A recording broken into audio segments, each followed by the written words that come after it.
Janine Wedel is a major intellectual and an award-winning author who writes about governing, corruption, and influence elites in the United States and Eastern Europe through the lens of a political and social anthropologist. She's a university professor in the Scar School of Policy and Government at George Mason University, and she is also a global policy chair at the University of Bath, UK, and a fellow of the Hertie School of Governance in Berlin. Wedel's most recent book is Unaccountable: How the Establishment Corrupted Our Finances, Freedom and Politics and Created an Outsider Class.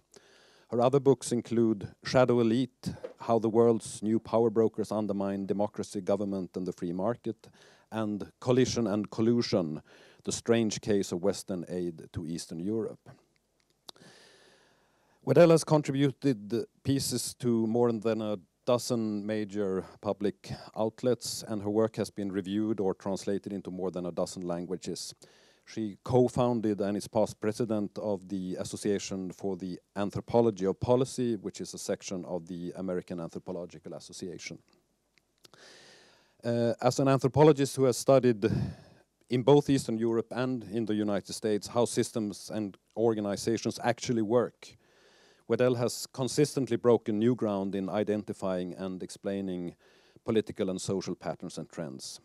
She's a leading authority on shadow elites, new influence elites defined by their modus operandi rather than family or class background, wealth or institutional position, and the transformational developments that have given rise to them.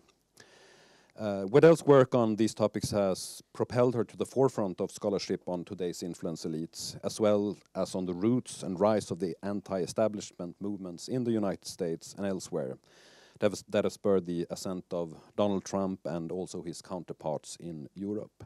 We are very happy to have you here as a Kerstin Hesselgren Professor, Janine, and the floor is yours.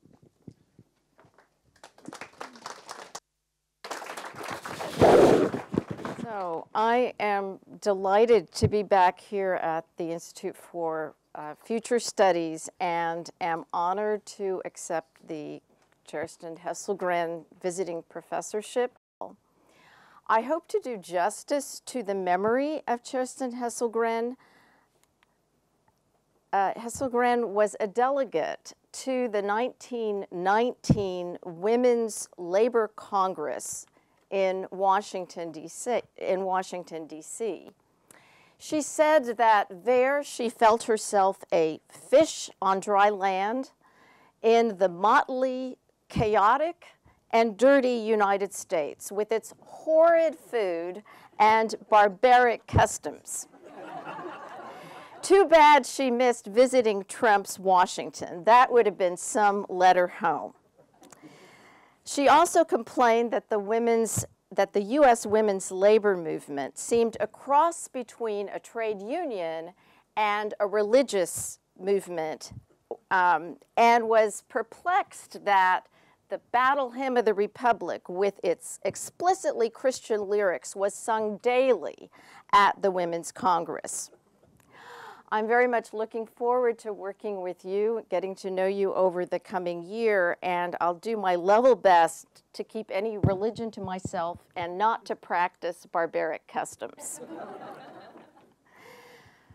Today, I argue that elite corruption over the past several decades bears significant responsibility for fomenting the disaffection in Western democracies we see today. In Europe, the United States, and beyond, disgruntled citizens have taken to the polls or the streets to defeat an elite establishment that is deemed out of touch, unresponsive, or downright corrupt.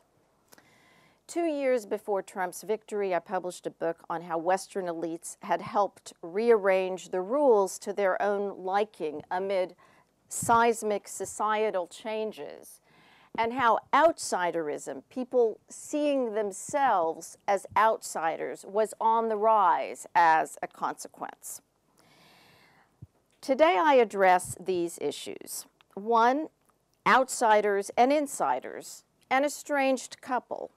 2, The new shadow or influence elites, their modus operandi, and how they're organized, how they organize themselves within the political societal landscape, their corruption, if you will. 3, Trump as trickster, and why people turn to figures like him. And 4, how do Trump and people like him actually govern when they come to power? So we begin with outsiders and insiders, an estranged couple. Let's start with the outsiders who feel excluded from the system and lacking meaningful representation, even as they're subject to the system.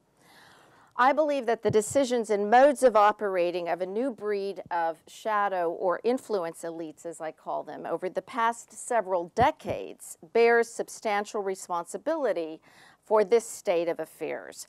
Their corruption is fully legal, yet nonetheless violates public trust. Lawrence Lessig at Harvard calls this institutional corruption. These players have arisen over the past few decades amid seismic governance, financial, and technological change.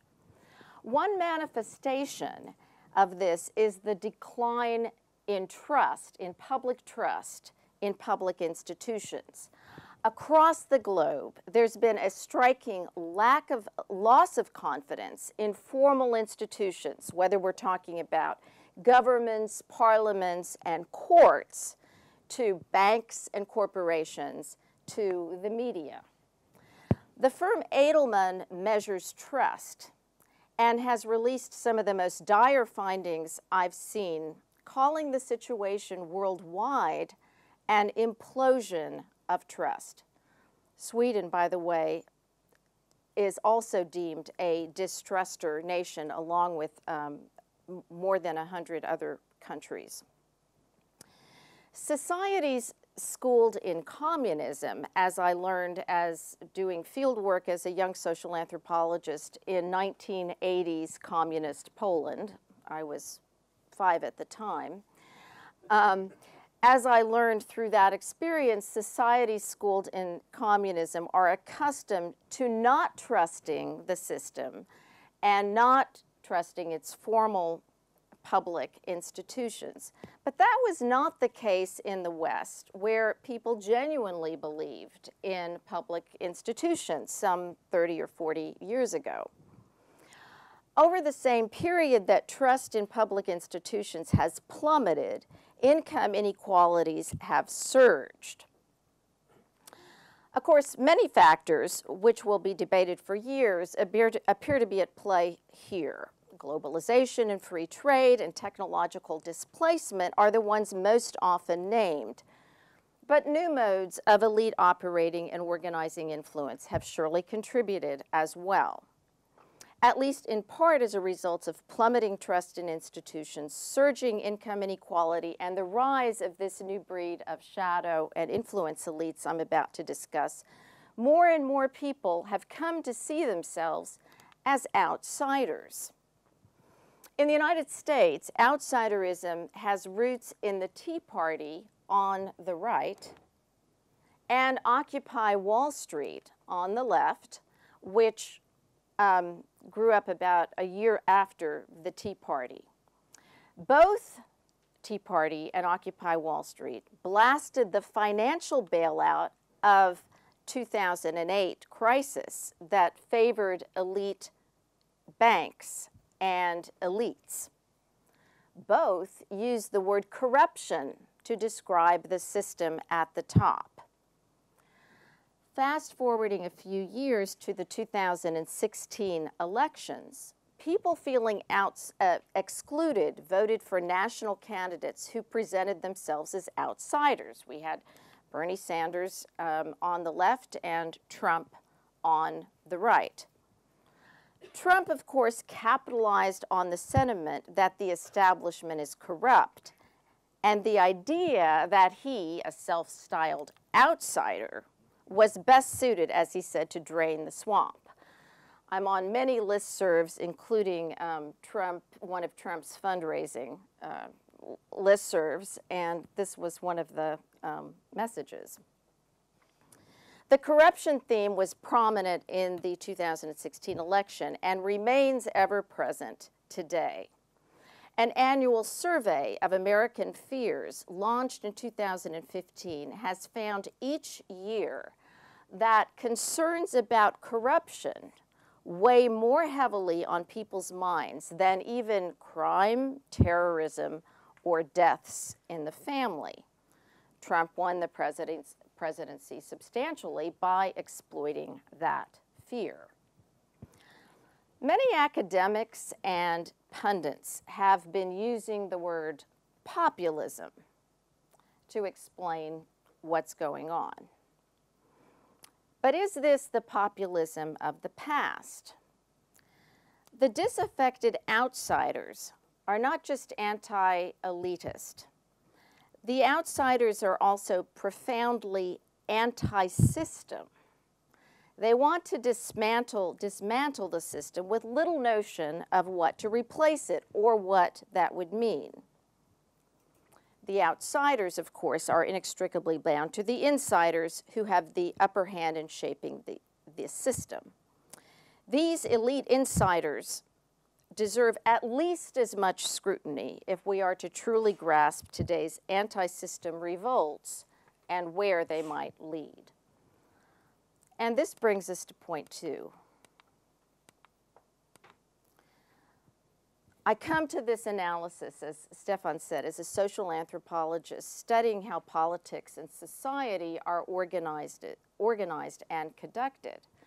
And the shadow or influence elites that I've charted are defined by the way they operate, their modus operandi, and the way they position themselves in politics and in the institutional landscape of governance and the economy. Beginning with my 2009 book, Shadow Elite, I've documented the ways and means in which elites operate and how they've changed in response to transformative developments over the past several decades. These include privatization and deregulation, which gained major impetus in the Reagan and Thatcher eras in the 1980s and changed the very shape of government. In the United States today, for instance, in federal government, more people work indirectly for federal government than directly. That is, they get their paycheck, their contractors, they get their paychecks through consulting firms or think tanks or so on. They're not actually on the dole. So we have much more of government is privatized than there is civil service. So that's one huge factor that helped change the shape of government. Then we had the end of the Cold War and bipolar arrangements and the dispersion of global authority that created huge numbers of new entities that were involved in policy making. Financialization, in which finance takes an outsized role in the economy and in policy making. And of course, digital technology, which now shapes everything from making instant complex financial trading possible to nearly destroying the old media while at the same time giving elites a new medium to brand themselves and their actions. Information has been blasted into 1 trillion or more pieces, and we're served up a handful of them and think that we're still getting a full picture on our tiny smartphone screens. This has enabled the post-truth society in ways never before possible. This is why Trump can claim nearly anything is fake news and people believe him. Any one of these changes is weighty, to say the least. Put them together, which you have to do to understand the forces allowing players to exploit the system in new ways. And it's a lot to process. It's been my nearly full-time job, and it's taken me many years to understand. The shadow or influence elites who rose to take advantage of these transformative developments assume a tangle of roles that fuse state and private sectors. They work on their own behalf instead of the institutions that they're supposedly serving. And their modus operandi and ways of organizing render them more effective than their power elite predecessors of living memory of 30 or 40 years ago, while less visible at the same time and less accountable. In a recent scholarly article, I document 6 characteristics in which today's influence elites differ from their predecessors of recent history, living history. And today I take time for 4. The first is players as connectors. Nowadays, there are far more entities influencing policy in ways that are difficult, if not impossible, to track. Consulting firms, think tanks, NGOs often do the work of governance. Players themselves today can serve as the connectors, and in the process intertwine informal and formal authority, state and private power. Try keeping up with this story. It's a consulting firm comprised of former regulators paid top dollar by banking clients, so they work mainly for, primarily for big banks around the world.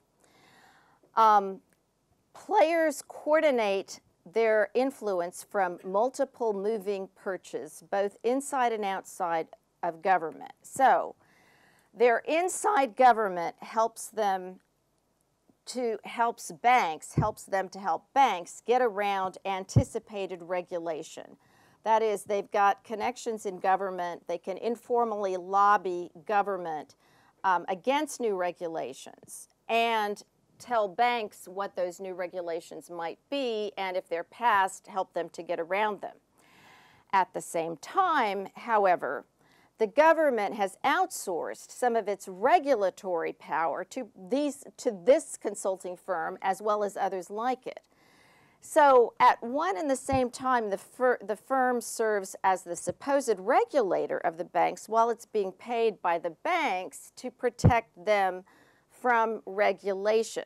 So the players coordinate their influence from these multiple moving perches, both inside and outside of government.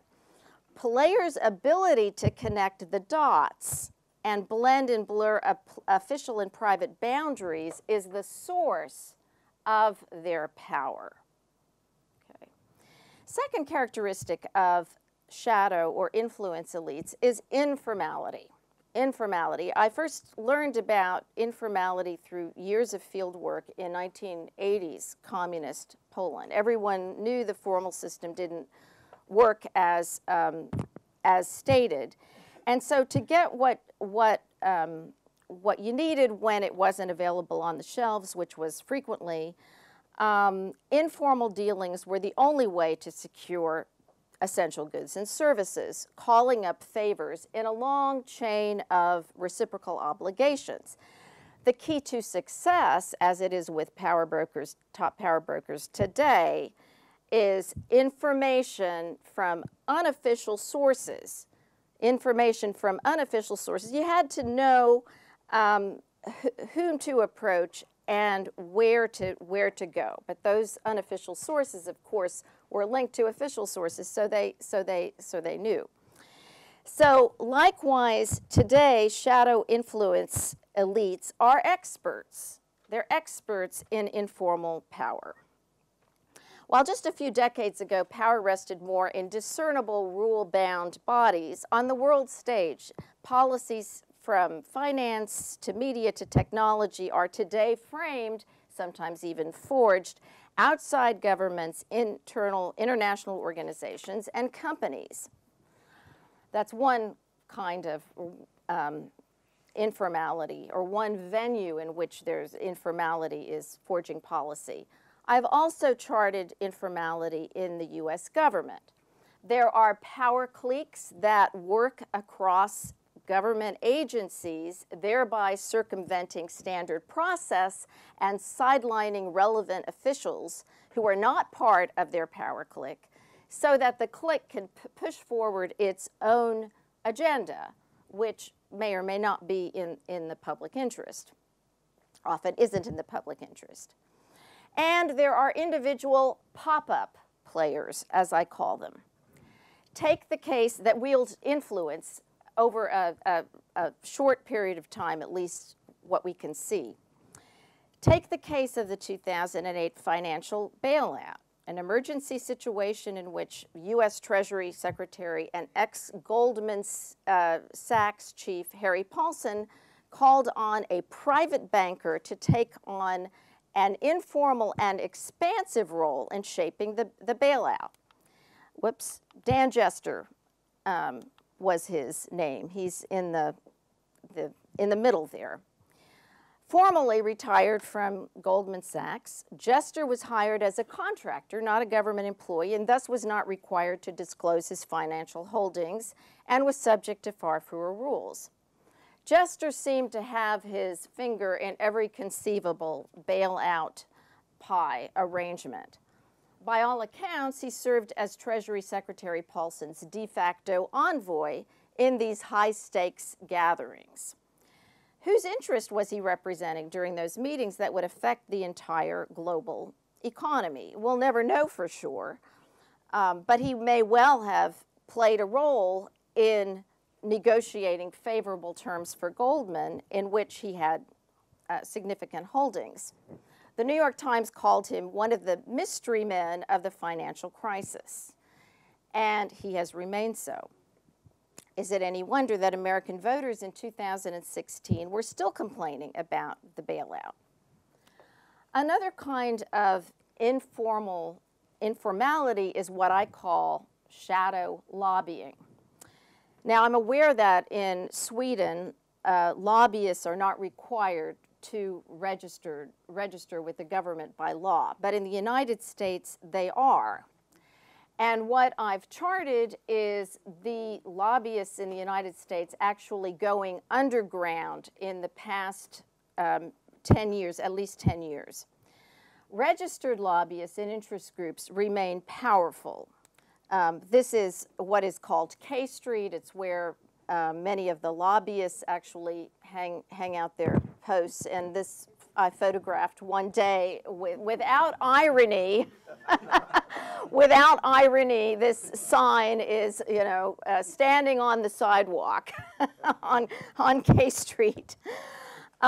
So they still remain powerful, but they're joined by much less visible power brokers, shadow lobbyists, who choose not to register as lobbyists when they're clearly wielding influence that we can't see or trace.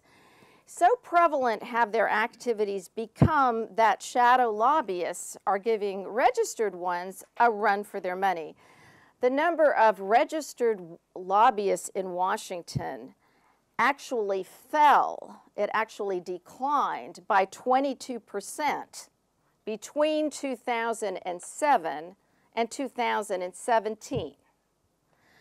According to the Center for Responsive Politics. And I think that may be an indication that a new model less visible model is taking hold.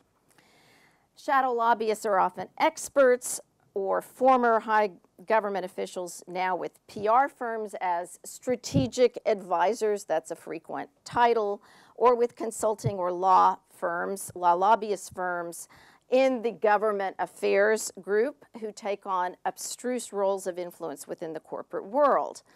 Many additionally appear in the media as disinterested experts, nearly always using their former public service title or their affiliation with a university or a think tank, even if they get paid huge sums in the service of an unrevealed client. So democratic society has an information problem here. We're led to believe that experts and pundits are playing on our team, but they may not be. A step further is the proliferation of organizations that engage in what one firm calls the dark arts of stealth influence, digital media. I wrote about these activities in my 2014 Unaccountable, so I've not been entirely surprised to see them deployed and exposed during and after the 2016 elections. Americans lobbying on behalf of foreign governments are additionally required to register with the Justice Department. Top firms, but many today, again, do not. Lobbying has gone underground. Top firms take business from unsavory regimes to burnish their image. They engage in reputational whitewashing and activities that in the past might have been seen as treasonous. In the past meaning 15 years ago, for instance. You might have heard of one of these unregistered lobbyists, former Trump campaign manager Paul Manafort, who surrendered to the Federal Bureau of Investigation last October after a federal indictment. Manafort very belatedly registered last summer, with his lawyer's help, last summer for lobbying on behalf of the pro-Russian political party of former Ukrainian President Viktor Yanukovych. Yanukovych, of course, was a puppet of Vladimir Putin and had to flee the country in the 2014 revolution. As it happens, Manafort's office, former office in Kiev, was just around the corner from where I lived during my 2015-2016 Fulbright year in Ukraine most recently. The article I'm holding says manifestly sleazy. That's the headline in Kiev's English language newspaper. But Manafort's involvement on behalf of Russia began years earlier. He was suspected in the last-minute removal of military support for Ukraine in the Republican Party platform. And investigators believe Russia engaged in all manner of digital dirty tricks to sway the 2016 election. Lots of information is now coming out, but what role precisely Manafort's contacts, for instance, with oligarchs, Russian oligarchs embedded with the Kremlin, what role he might have played in these tricks is a question in the hands, of course, of special counsel Robert Mueller. Last May, by the way, I ran into Manafort at my local Apple store. And surreptitiously took some pictures of him.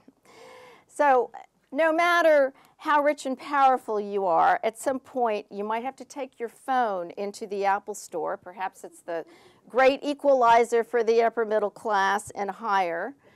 And if you're Paul Manafort in 2017 with early morning FBI raids and subpoenas, a daily fact of life, would you give your iPhone to an underling? He's now under house arrest, and I managed to get his phone number. So if anyone would like to call him, yeah, just let it ring a few times, I would suggest. The darker picture of, or the broader picture of dark arts, including notably, of course, Russia trying to destabilize the US, UK elections and other Western countries is a dire one, coming at a time, I should remind you, of unprecedented mistrust of public institutions. These efforts sway public perception and mold policy, yet are virtually invisible even to a trained observer. Again, democratic society has an information problem. It's not always easy to tell who's behind the information that we're fed. And this brings us to a third feature of today's influence elites, which is flexibility. Players perform a plethora of professional roles, some of which overlap, and it's difficult to tell where one ends and another begins. So here's an influence elite with multiple roles symbolized by multiple cards. So today, players assume more roles in more venues that serve as engines of influence with more flexibility and movement within a far shorter time frame.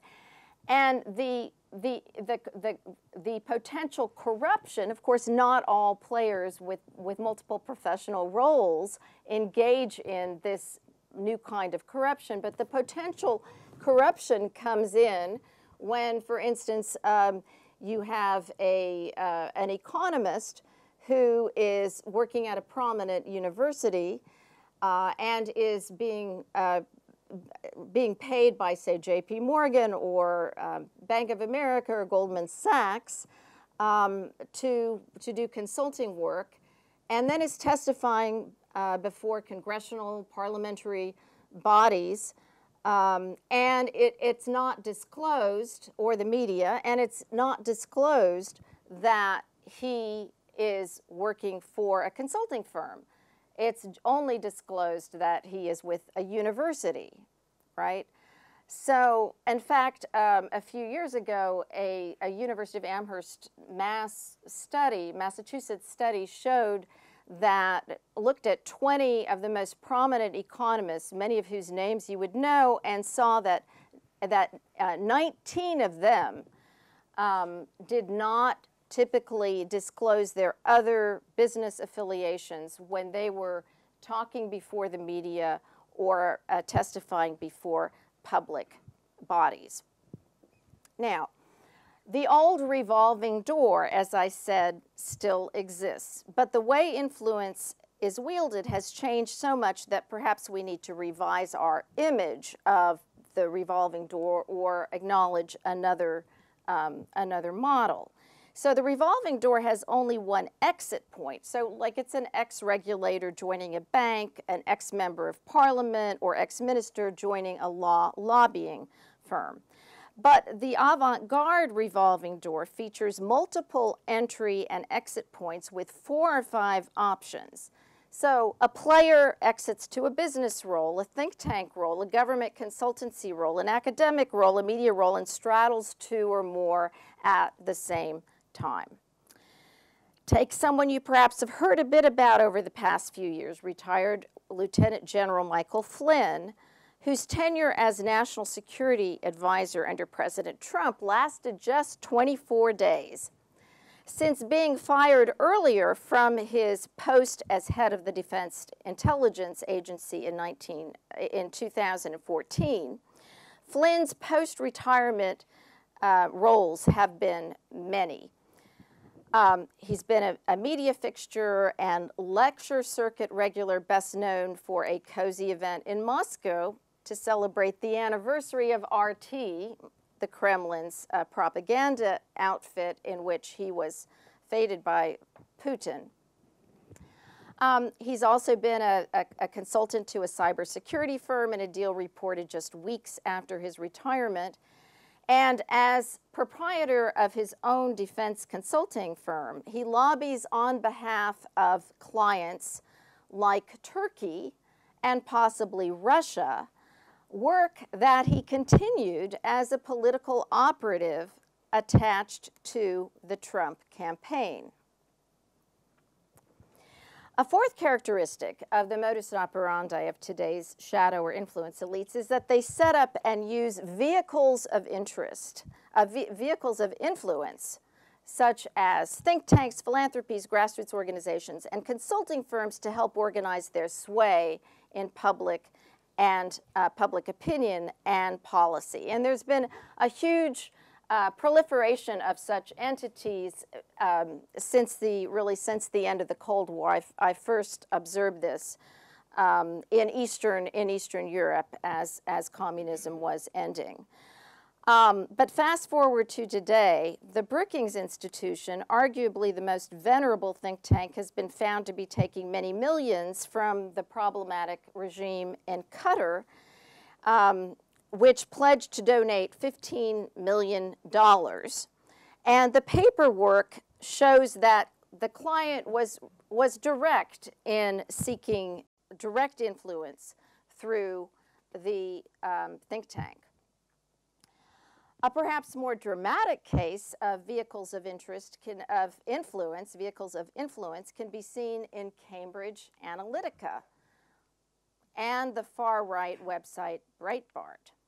Billionaire Robert Mercer invested $10 million into Breitbart in hopes of creating a populist echo chamber bent on defeating Hillary Clinton.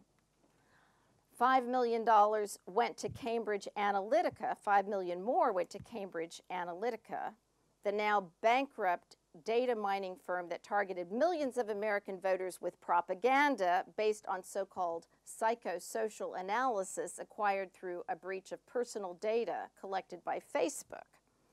Questions about connections with Russia's efforts to sway the election are under investigation. In light of this, it might seem strange to bring up the Clinton Foundation. But this, too, is a striking case of a vehicle of influence in action.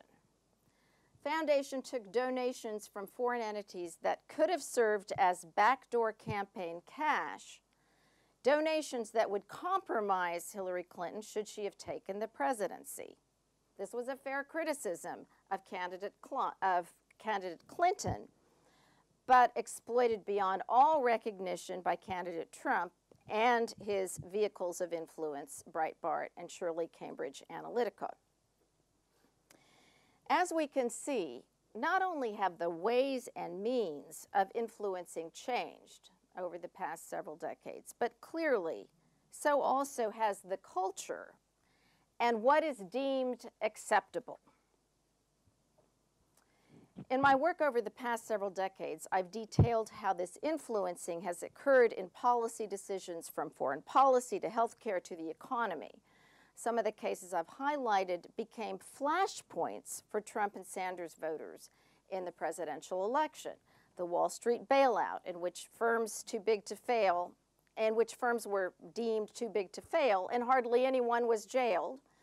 Healthcare, foreign donations. Hillary Clinton could never fully convince voters that her family's acceptance of foreign donations would not sway her decision-making. And when Trump voters received endless memes, Facebook posts, and tweets about the foundation, they didn't know that the source might be a foreign power itself. Talk about irony. These four ways of operating and organizing, serving as connectors, informality, flexibility, and vehicles of influence, taken together, have profound implications for democracy and the free market. The top players in this new system of power and influence break or test the rules both of government and of the free market and of companies. So they break the rules of government. Those would be, or test the rules of government. Those would be the rules of accountability. And they break or test the rules of the market, the supposed free market. Those would be the rules of competition. They're not interested in either one. So they thereby challenge the principles that have defined both modern democratic states and free markets. Shadow or influence elites have helped fuel the surge in inequality and corrode civic trust. This point is often lost on elites, but ordinary people seem to have sensed a problem. Partly as a result, many people in the United States and elsewhere have been turning to demagogic figures that flout both the norms of the rigged system they seek to smash and the Weltanschauung of the establishment. Trump, it is important to note, was not, until becoming president, one of these elites shaping policy. He was not. He was a wealthy celebrity who had not involved himself in any big way in the establishment or policy manipulation. Trump is what happens when elites in the establishment game the system to their advantage, leaving regular people disillusioned and looking for a savior in an authoritarian figure. He could accurately present himself as an outsider to Washington politics, and voters flocked to the man vowing to smash a system that was delivering only for insiders and the well-off. And this brings us to point 3.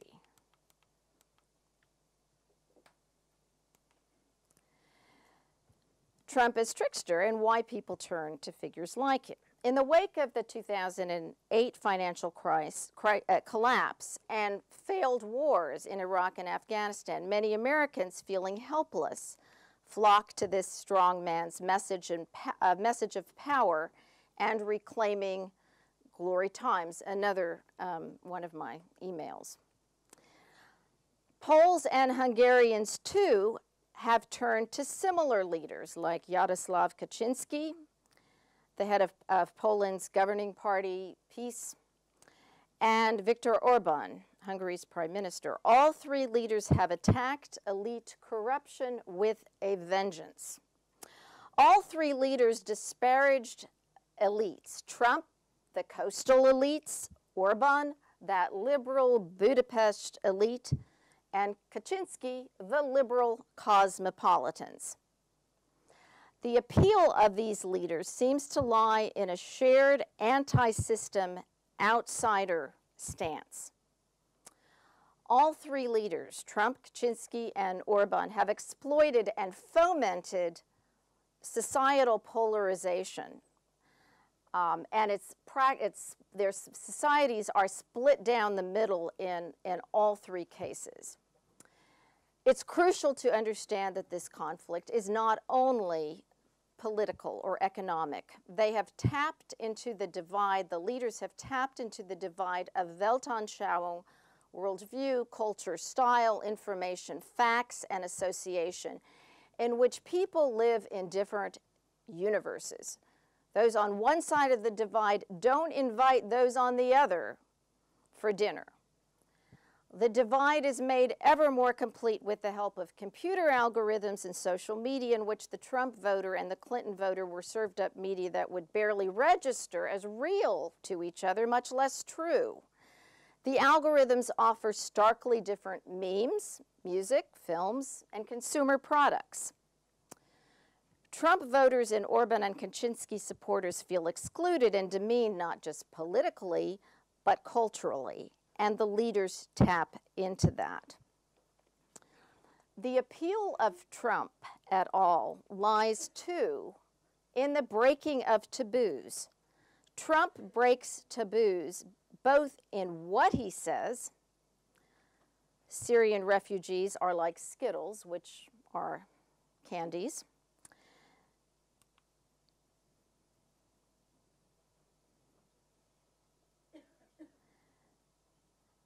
Breaks taboos in both what he says and how he says it.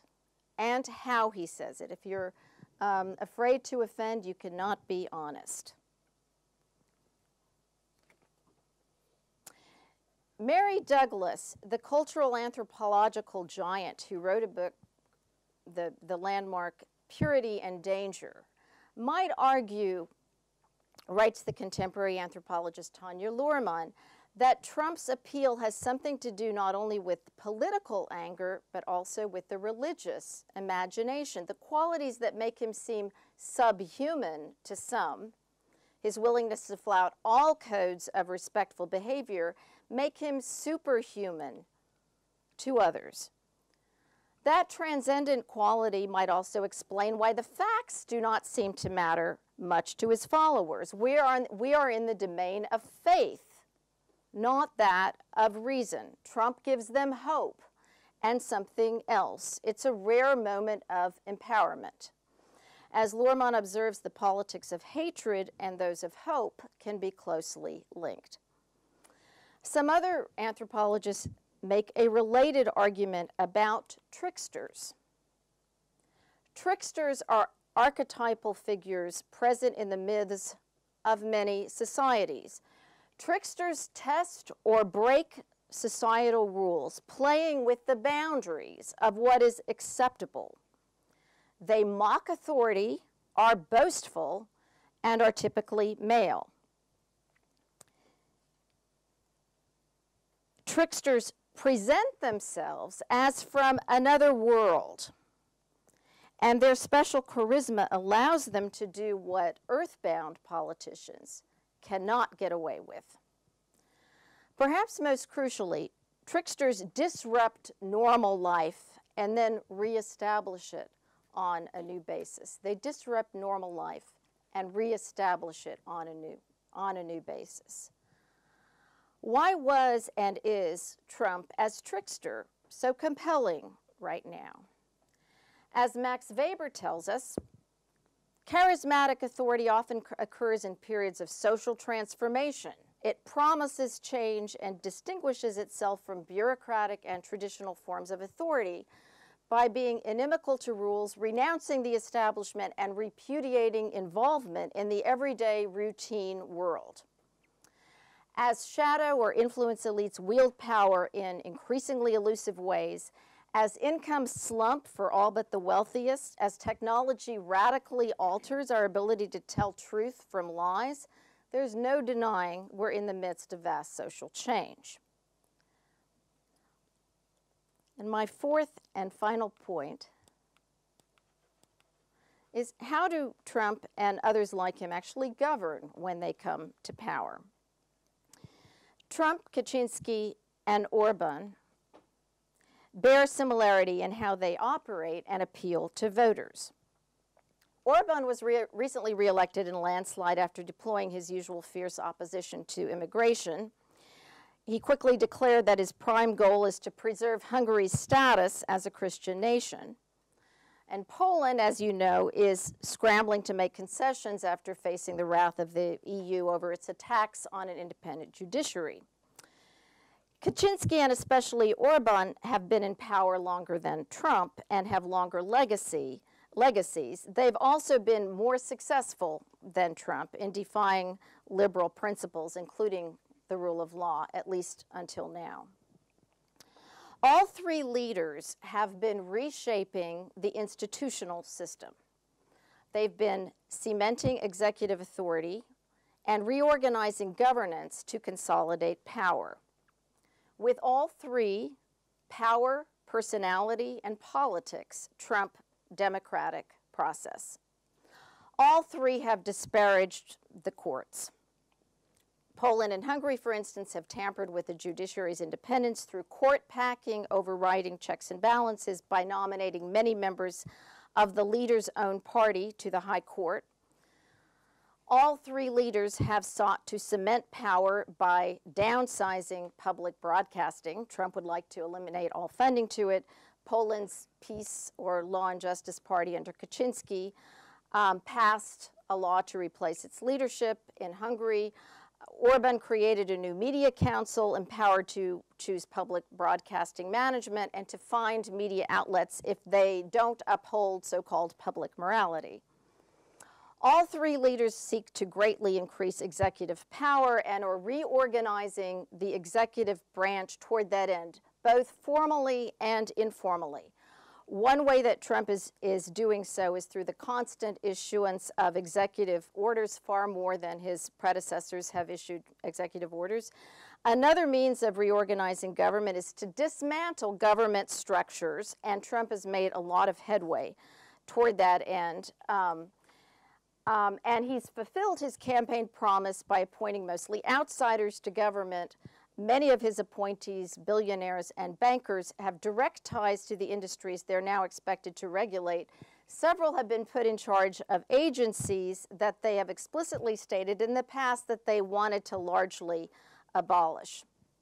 The administration also promises to gut anything that smacks of regulation, and so we can now safely assume that some of the soon-to-be unemployed government regulators will now seek jobs in the industries they used to regulate, and that much of the corruption I outlined earlier will mushroom.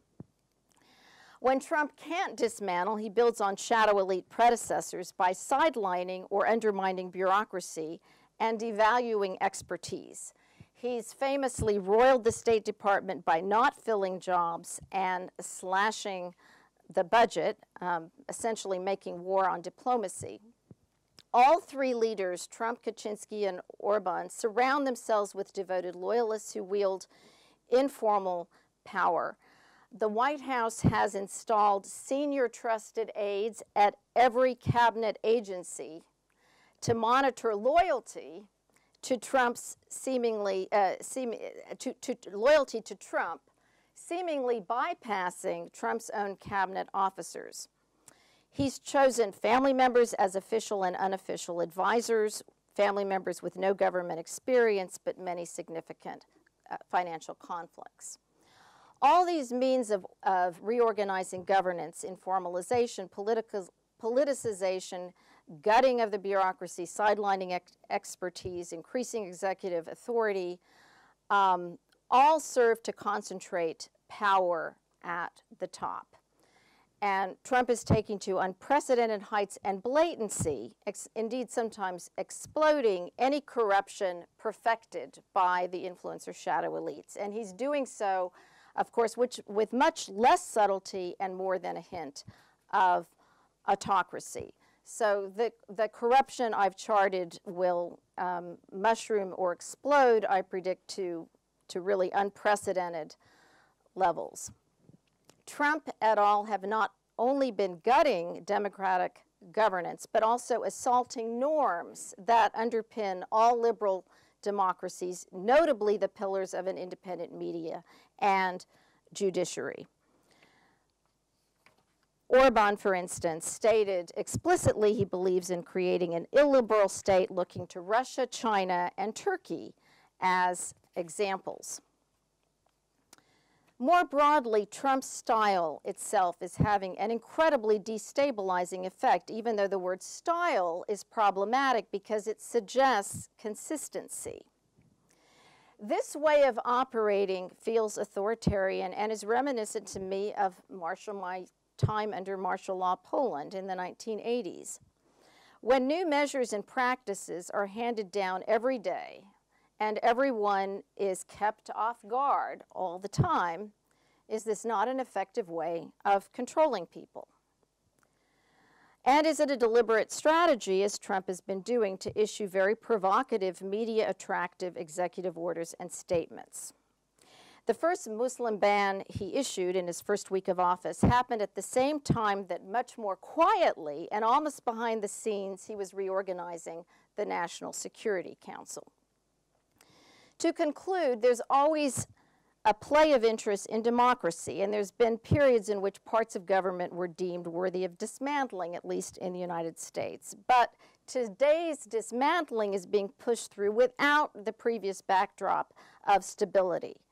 Everything seems to be up for grabs, even the truth, and with a degree of intense polarization among the citizenry.